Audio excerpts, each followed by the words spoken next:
Olá, boa tarde. Mais uma vez, seja muito bem-vindo. Nós estamos ao vivo. Agora são 15 horas e 20 minutos pontualmente pelo horário de Brasília. Eu sou o Kleber Werneck e a partir de agora você acompanha comigo as notícias do Brasil e do mundo nesta edição da tarde do Redação HIT. Olha só, hoje acontece uma grande operação no Rio de Janeiro. E essa operação é contra golpes em máquinas de bichinhos de pelúcia. Olha só, parecem até inofensivas, mas podem te lesar. A polícia, inclusive, descobriu equipamentos que são programados para os consumidores perderem. E quem traz as informações agora é o nosso repórter, o Anderson Nascimento.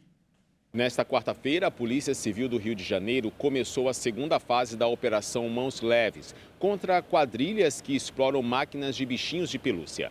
A Delegacia de Repressão ao Crime contra a Propriedade Imaterial mira um esquema de adulteração dos aparelhos, que dificulta a liberação dos brindes e descobriu o golpe da garra fraca. O golpe acontece da seguinte forma. O grupo instala no equipamento um contador de jogadas que interfere na corrente elétrica, que alimenta a grua que fisga as pelúcias, que o cliente acredita controlar. Somente quando bate um determinado número de créditos que o grampo libera a potência necessária para a garra pegar um brinquedo. Enquanto isso, o jogador vai perdendo dinheiro. Agentes saíram para cumprir 19 mandados de busca e apreensão. Um dos endereços foi em Inhaúma, na zona norte do Rio. No local foram encontrados dezenas de máquinas e centenas de brinquedos pirateados. Foram apreendidos celulares, computadores, notebooks, tablets e documentos que serão examinados pela polícia na tentativa de desvendar a estrutura do grupo criminoso.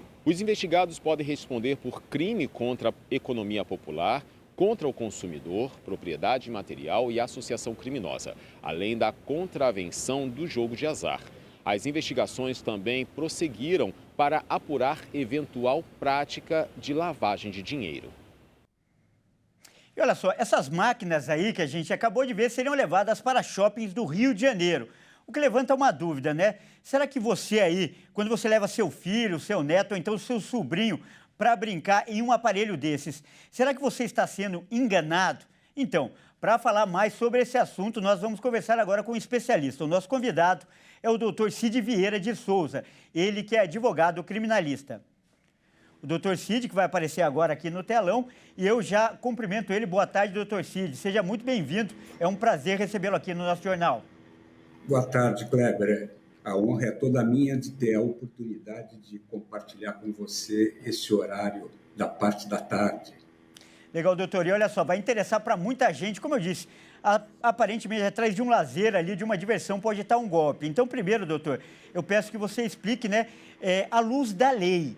Esse jogo aí de bichinhos de pelúcia, ele não é considerado um jogo de azar, como as apostas, por exemplo?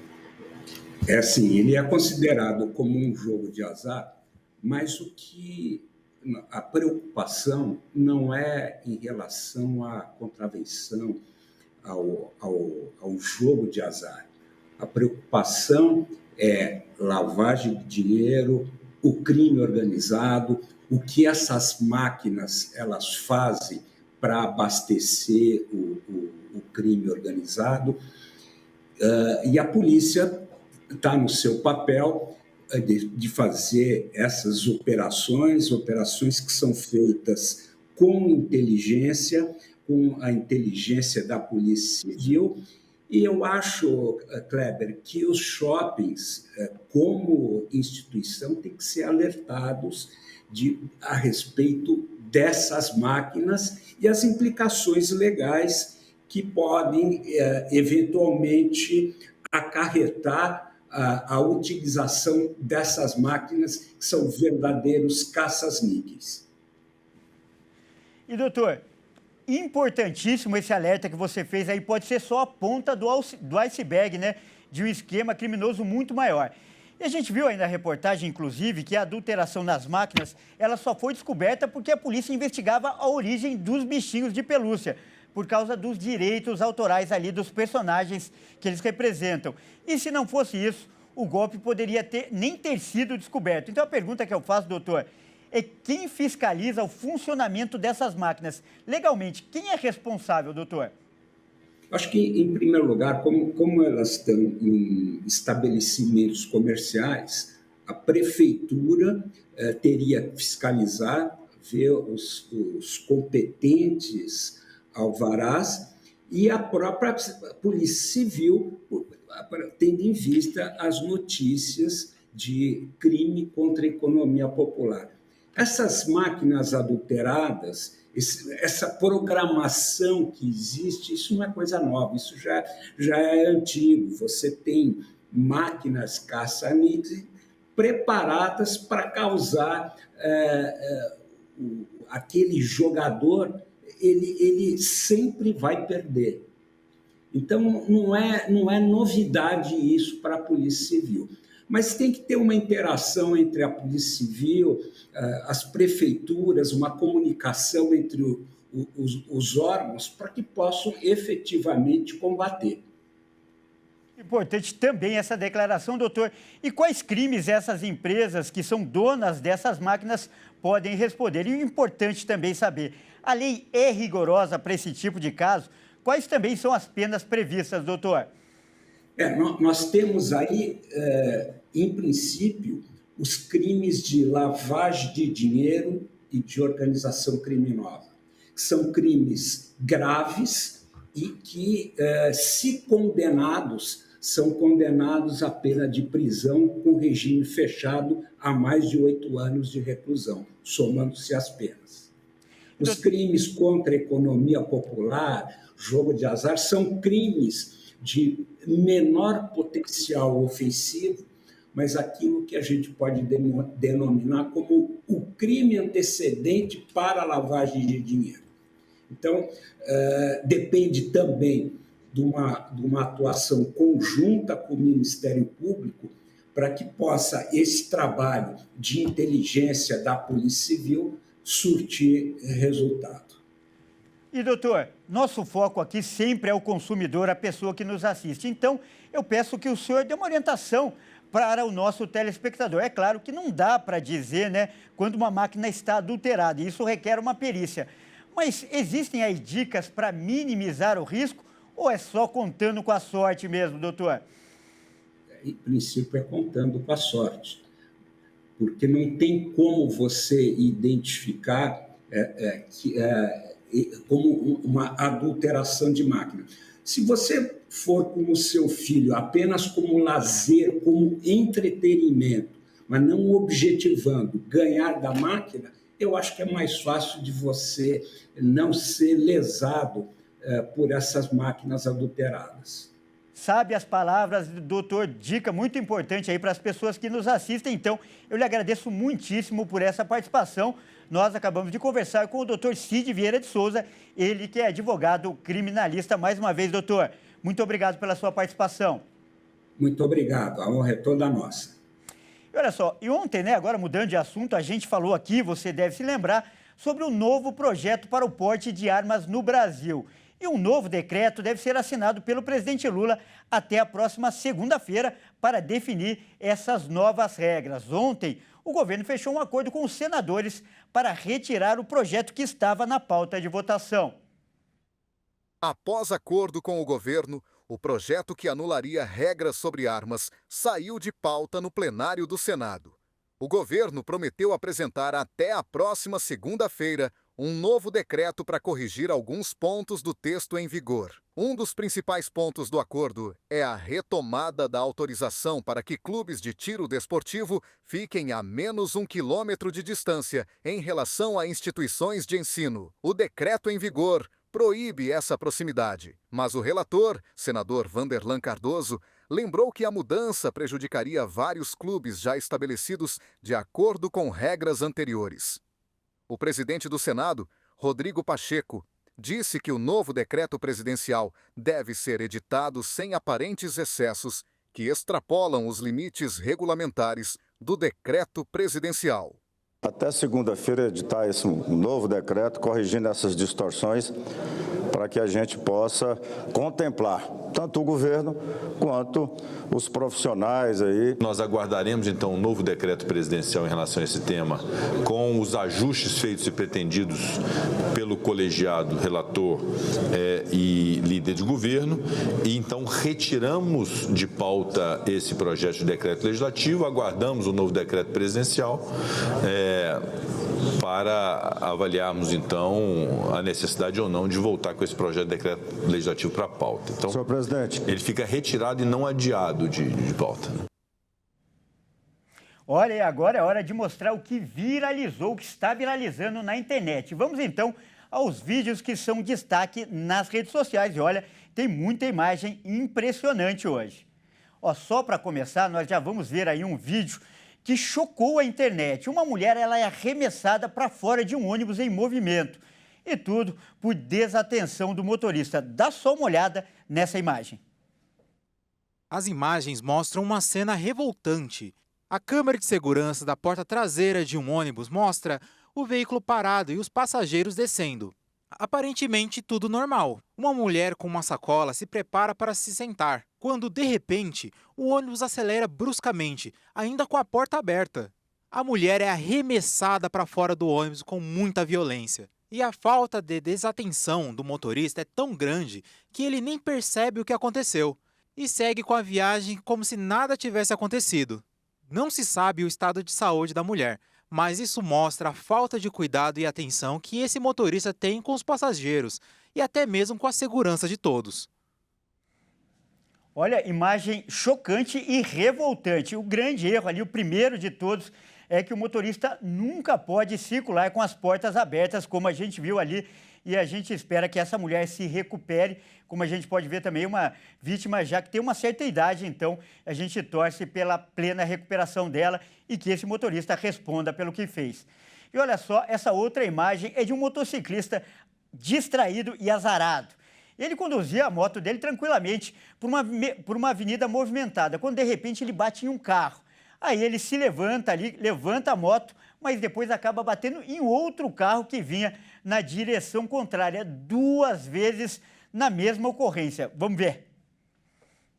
Um motociclista conduzia a moto quando se distrai e olha para o lado. O carro que estava entrando na via percebe o motociclista e para o carro. Mas não dá tempo do motoqueiro frear a moto que acerta em cheio o veículo.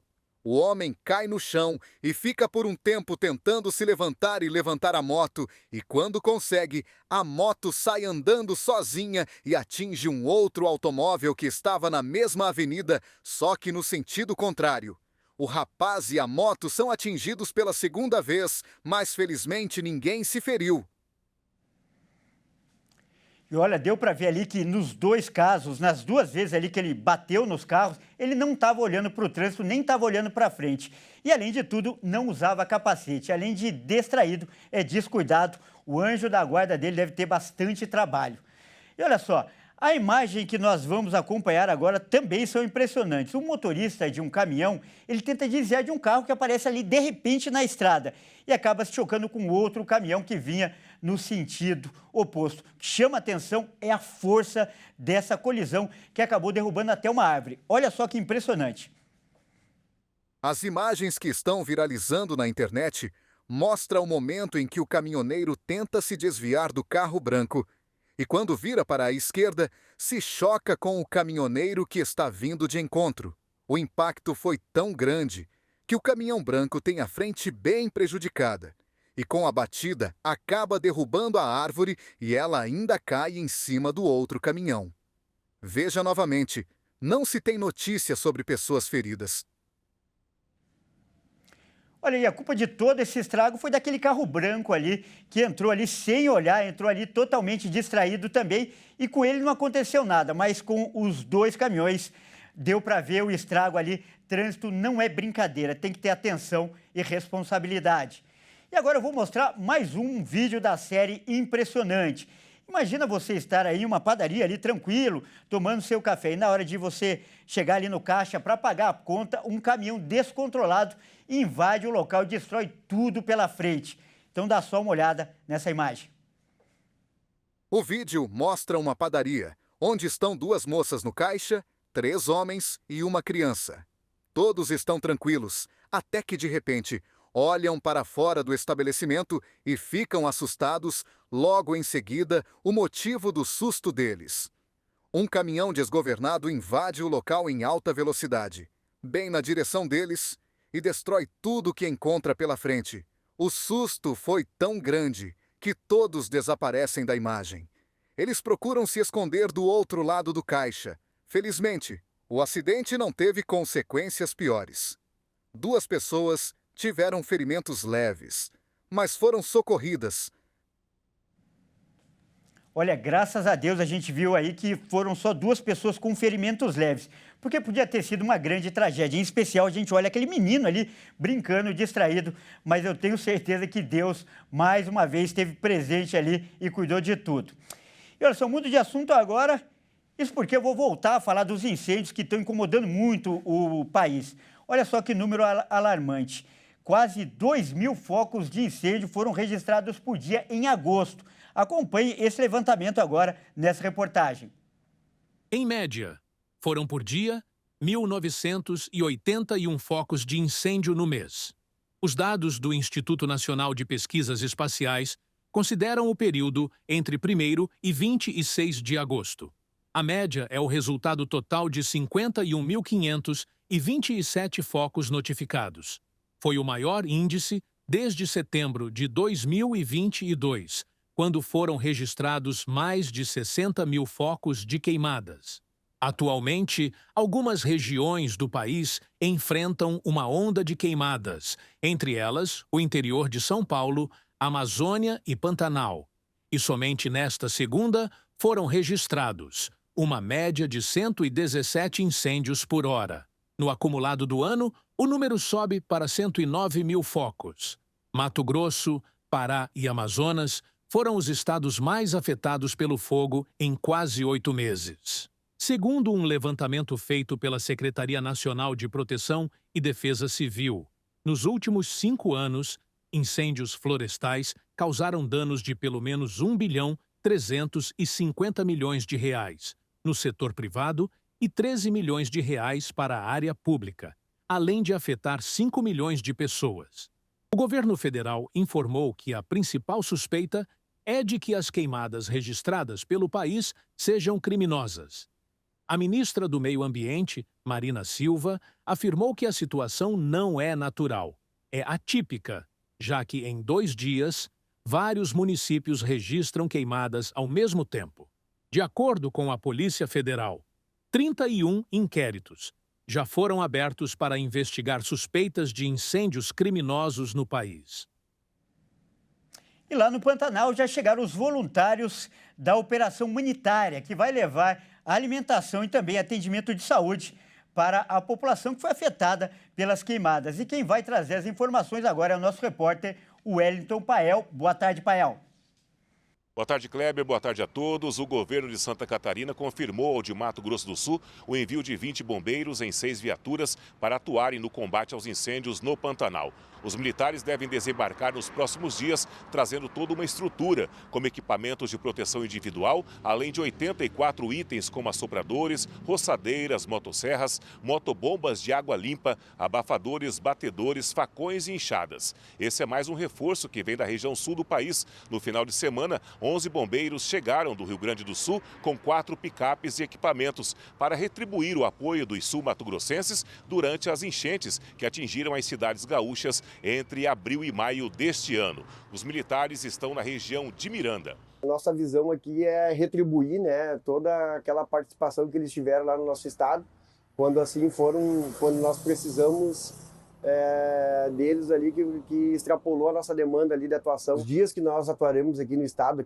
né, hoje está programado para 14 dias, podendo ser prorrogada por mais 14 dias. Nos últimos dias, Miranda foi contemplada com a chuva de 10 a 15 milímetros, o que deu uma amenizada boa nos incêndios. Nesse momento é a hora de nós reposicionarmos as equipes em campo e a nossa maior preocupação são com aqueles troncos que ficam queimando no interior da área queimada, para que a hora que esquente novamente o tempo isso não venha a ter uma reignição e causar um novo incêndio florestal. Além de reforços para o combate às chamas, também está em andamento a operação humanitária coordenada pela Defesa Civil para levar cestas básicas, água potável e atendimento médico e social para 230 famílias ribeirinhas que moram em 6 comunidades na região às margens do rio Taquari. Aquelas que atendem aos requisitos ainda serão cadastradas no programa Mais Social e vão receber um cartão com R$ 450 por mês para comprar produtos de higiene e alimentos.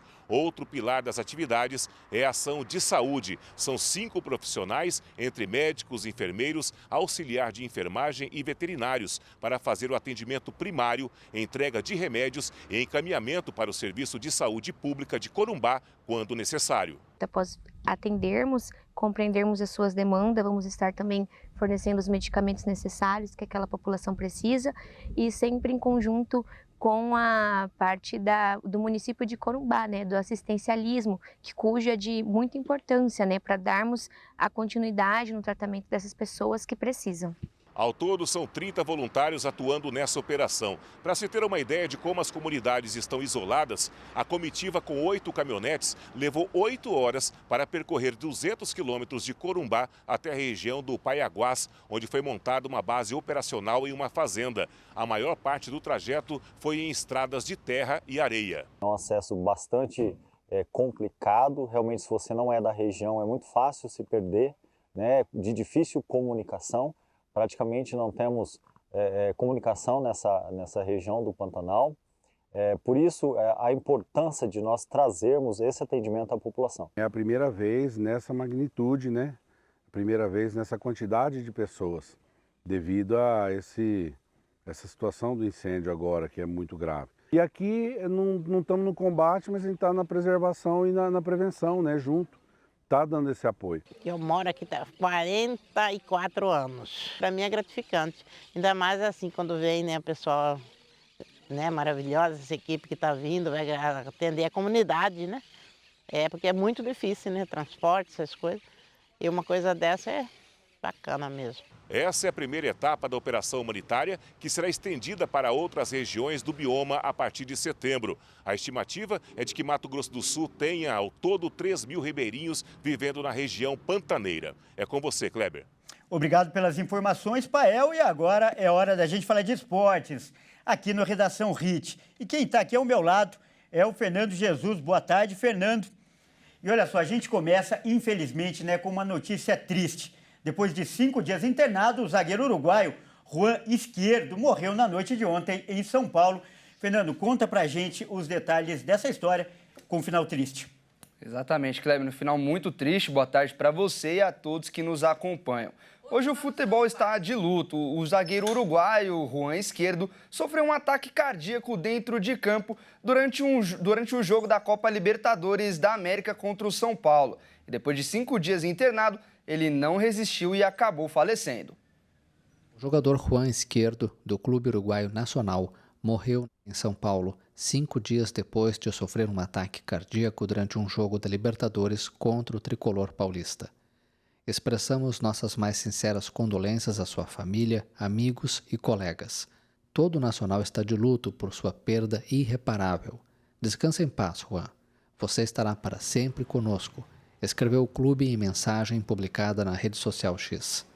O atleta estava internado na unidade de terapia intensiva desde o último dia 22 de agosto no Hospital Israelita Albert Einstein, da capital paulista.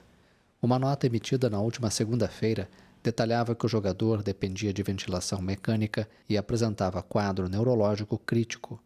Izquierdo, de 27 anos, caiu sozinho na quinta-feira passada durante o duelo entre o Nacional e São Paulo, valendo uma vaga nas quartas de final da Libertadores. Ele foi levado de ambulância do campo do estádio do Morumbi para o hospital. Muito triste, uma perda enorme e que repercutiu no mundo do futebol, não é, Fernando? Exatamente. Com certeza a morte do zagueiro comoveu a todos, inclusive muitos clubes de futebol do Brasil.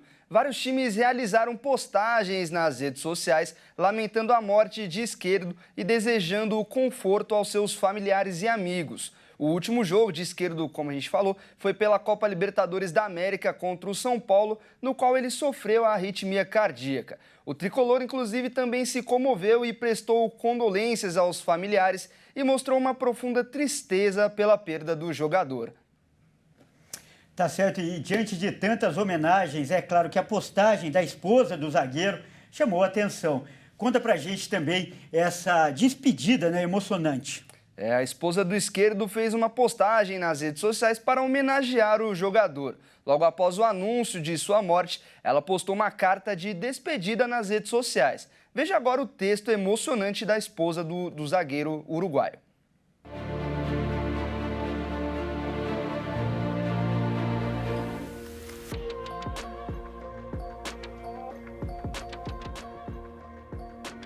Selena, a esposa de Juan Izquierdo, fez questão de tornar pública sua dor. Ela publicou uma carta de despedida ao marido, ressaltando toda a importância que ele tinha para a vida dela. Despedir da minha metade, do amor da minha vida. Para muitos, Juan Izquierdo. Para mim, Juanma. Meu melhor amigo, meu esposo, pai dos meus filhos. Meus dois, incondicional. Hoje, uma parte de mim morre com você. Selena citou também os 2 filhos que possui com Juan, o mais novo deles, recém-nascido, e por isso ela não pôde vir ao Brasil ficar ao lado do marido no hospital. E no fim, se despediu do esposo com uma mensagem. Hoje tenho que seguir pelos nossos filhos e tirar forças de onde não há. Sei que você lutou até o fim e que tudo o que queria era estar com a gente. Hoje, Juanma cuida de mim e especialmente dos nossos filhos lá do céu. Vou te amar por toda a minha vida, meu guerreiro. Desta vez, perdemos.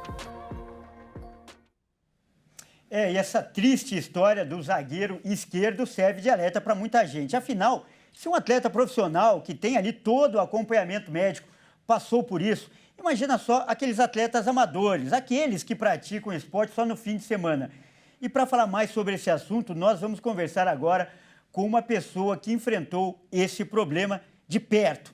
Nosso convidado é o jornalista Frederico Batalha, ele que ele gostava de jogar futebol, mas aos 16 anos descobriu um problema de coração e teve que parar de jogar. Vai aparecer aqui. Boa tarde, seja muito bem-vindo ao nosso jornal, Frederico. Muito boa tarde a você, Kleber, a todos que estão acompanhando. Legal. Eu só vou pedir primeiro aí para o Frederico, então, contar um pouco da história dele, por favor. Então, quando eu tinha 16 anos de idade, eu estava resolvendo virar jogador de futebol, né? E fiz teste em alguns clubes, e um deles foi o 15 de Jaú, da cidade de Jaú, que tinha muita história com lançamento de jogadores jovens. E na realização do exame médico, foi detectado um problema que eu tenho congênito de coração, que eu tenho prolapso da válvula mitral, que todo mundo tem, que é um problema que não afastaria de jogar, mas também tem o refluxo da aorta, né, que esse é o problema que me fez parar de jogar, foi detectado. Eu fiz vários exames aqui em São Paulo com o Dr. Nabil Goraeb, um dos principais nomes da medicina esportiva aqui no Brasil, e eu tenho uma vida normal. Ele falou que eu poderia ter uma vida normal, só não poderia fazer treinamento esportivo profissionalizante. Então eu não tive a carta de liberação do médico e fui obrigado a parar de jogar. Até o dia que o Serginho morreu, eu tinha uma raiva disso, né? Há 20 anos, quando aconteceu o caso com o Serginho de São Caetano, que no mesmo Morumbi passou mal e veio a falecer, aí eu entendi o quanto foi importante a realização desse exame e a descoberta desse problema que me fez parar de jogar. Legal, Frederico. Quem vai fazer agora a pergunta sou eu, Fernando Jesus. E você descobriu esse problema no coração com 16 anos, quase a mesma idade que o Izquierdo também descobriu que tinha um problema. No caso do jogador, ele tinha 17 anos. E foi uma decisão muito difícil na época, que era parar de jogar. E se você não tivesse feito isso, você acredita que poderia ter tido algum problema mais sério ou até mesmo perder a vida? Boa tarde. Olha, eu acredito que sim, porque agora, aos 52 anos, que é a minha idade atual, há poucos meses eu tive que passar por uma cirurgia de troca da válvula. Mesmo cumprindo aquilo que o médico me falou de parar de jogar profissionalmente, eu tive que fazer essa cirurgia para seguir normal. Comecei a passar mal, comecei a ter problemas de saúde. Quando foi fazer os exames, foi detectado esse problema de estenose aórtica, né? E eu, há poucos meses, fiz essa cirurgia para troca da válvula e estou tendo uma vida normal, estou na recuperação ainda, mas a vida está normal. Imagine se eu tivesse continuado, eu acho que não teria suportado, teria falecido antes. E olha só, para finalizar, eu peço que você deixe aí um alerta para as pessoas sobre, né, a necessidade de fazer exames e cuidar da saúde. Em muitos casos, né, essas doenças do coração não dão sinais visíveis, não é mesmo? E isso pode ser fatal. Então eu peço que você deixe essa mensagem, esse alerta. Olha, é importantíssimo fazer o acompanhamento médico em qualquer situação da vida, né?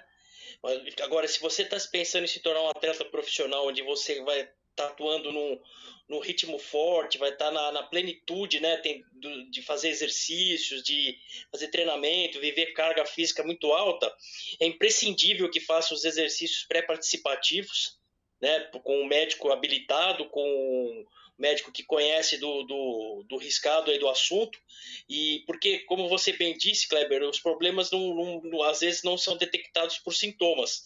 Então, você fazer um ecocardiograma, um exame mais apurado, colocar o holter e fazer o trabalho da esteira, pode detectar alguma coisa que você não saiba. Porque para uma vida normal, de repente você tem uma arritmia, ela não vai te atrapalhar tanto, você toma uma medicação e isso controla, tudo bem. Agora, para uma vida de um atleta ter uma arritmia, pode ser um problema gravíssimo, né? Então, é mais fácil você ser alijado da prática esportiva profissional, ou seja, tomar todos os cuidados necessários, do que você ter uma morte súbita em campo, como aconteceu com o Esquerdo, aconteceu com o Serginho, né? E tantos outros que a gente viu aí no mundo do futebol. Então, a realização de exames, eu acredito que seja o ponto de partida para se evitar um mal maior. Tá certo então, Frederico. Olha só, o futebol perdeu um craque, mas felizmente ganhamos um grande jornalista e você está aí para contar a história. Isso é o mais importante. Então, nós acabamos de conversar com o jornalista Frederico Batalha. Mais uma vez, muito obrigado pela sua participação. Eu que agradeço aí. Tomara que as pessoas se conscientizem que mesmo fora do esporte é importante estar cuidando da saúde e fazendo aquele check-up anual. Muito obrigado e um grande abraço. Abraço. E olha só, hoje começa, né, as Paralimpíadas em Paris, não é mesmo, Fernando? Exatamente, Kleber. A cerimônia de abertura das Paralimpíadas de Paris começou hoje às 15 horas. Ao todo, o evento vai contar com 184 delegações do mundo todo.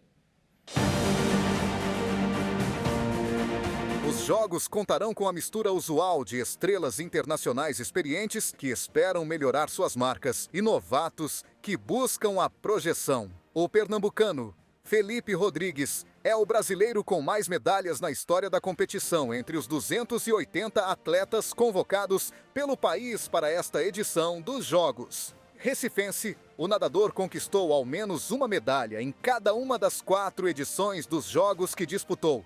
De Pequim, 2008 a Tóquio, 2020. No total, ele soma 5 pratas e 3 bronzes. Felipe nasceu com um pé torto e com apenas 4 semanas de vida foi submetido a 2 cirurgias. No entanto, ele teve uma infecção que fez com que o joelho e principalmente o tendão parassem de crescer, impedindo os movimentos do pé direito devido à fraqueza do joelho. A natação foi uma atividade que ele começou a fazer aos 8 meses de idade.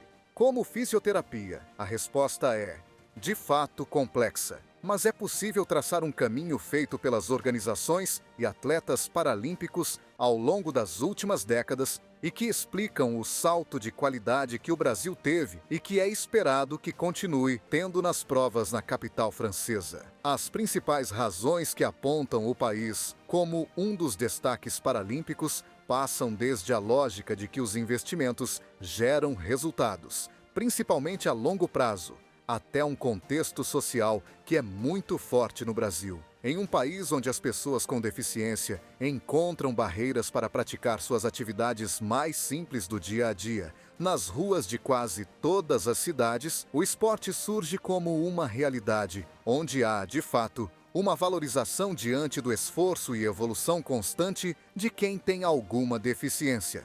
E a combinação desses fatores com o talento de cada um dos atletas vem colocando o Brasil como um destaque mundial. De 2008, na edição de Pequim para cá, o Brasil sempre figurou no top 10 de mel. Boa sorte, então, para os nossos atletas. Fernando, muito obrigado pela sua participação e amanhã você volta com mais notícias do esporte. Exatamente, amanhã eu estou de volta. Muito obrigado pela participação, Kleber. Grande abraço. E olha só, uma novidade agora. O presidente Lula assinou um decreto que permite o alistamento de mulheres no serviço militar, mas o alistamento será voluntário. Acompanhe. Com a nova medida, as mulheres que quiserem se alistar terão essa opção ao completarem 18 anos. Enquanto para os homens, o alistamento é obrigatório. Para elas, a inscrição é voluntária. O alistamento acontece entre janeiro e junho de todos os anos. E a novidade passa a valer para mulheres já no próximo ano. O processo para que um cidadão faça parte do serviço militar possui 3 etapas: alistamento, seleção e incorporação. A seleção de mulheres vai atender aos critérios específicos definidos pelas Forças Armadas, com a realização de exames médicos, testes de aptidão e entrevistas. E as selecionadas serão incorporadas de acordo com as necessidades. Elas também têm o direito de desistir do serviço militar até o ato oficial de incorporação. Depois, o serviço militar se torna de cumprimento obrigatório. As incorporadas passarão por um curso de formação básica antes de começar a exercer as funções gerais. O decreto define ainda que as mulheres, ao serem desligadas do serviço, passarão a compor a reserva não remunerada das Forças Armadas. Ou seja, não adquirirão estabilidade no serviço militar. Bom, é isso aí. Essa edição fica por aqui. Eu agradeço demais a sua companhia e você que não é de São Paulo, fique então com a sua programação local. Ótima tarde e até amanhã.